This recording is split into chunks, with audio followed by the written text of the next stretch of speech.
भगवत गीता द्वितीय अध्याय सांख्य योग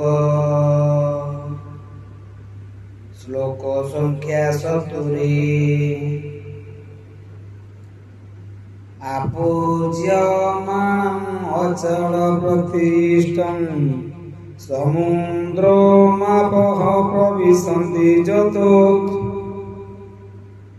तदोक्तामाजं प्रविशन्ति सर्वे शान्तिमाप्नोति न कामाकामी।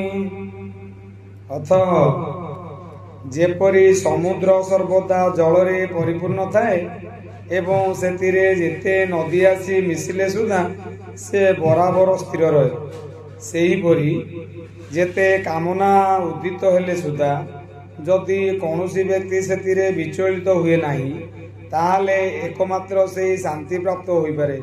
किंतु जेउ व्यक्ति सर्वदा कामना चरितार्थरे व्यस्त से कदापि शांति पाई परिबो नहीं।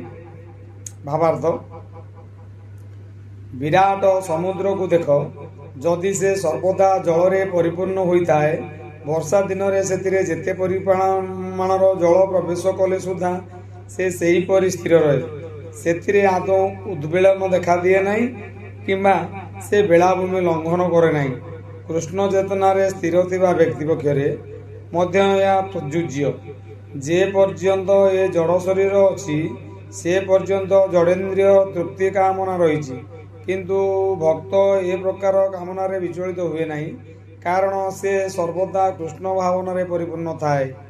कृष्ण चेतनाशील व्यक्ति किसी दरकार करे नहीं, कारण भगवान तार समस्त भौतिक आवश्यकता पूर्ण करती। तेणु से समुद्र परि सर्वदा निज मध्य परिपूर्ण।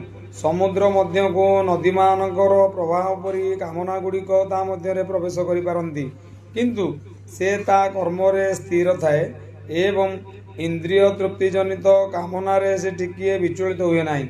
यह हेउची कृष्ण चेतनशील व्यक्तिर प्रमाण। बा जदिओ कामना गुड़िक अछंती तथापि कृष्ण चेतनशील व्यक्ति इंद्रिय सुख भोग निमित्त आदौ अभिलाषी हुए नहीं। हरि ओम तस्सत्।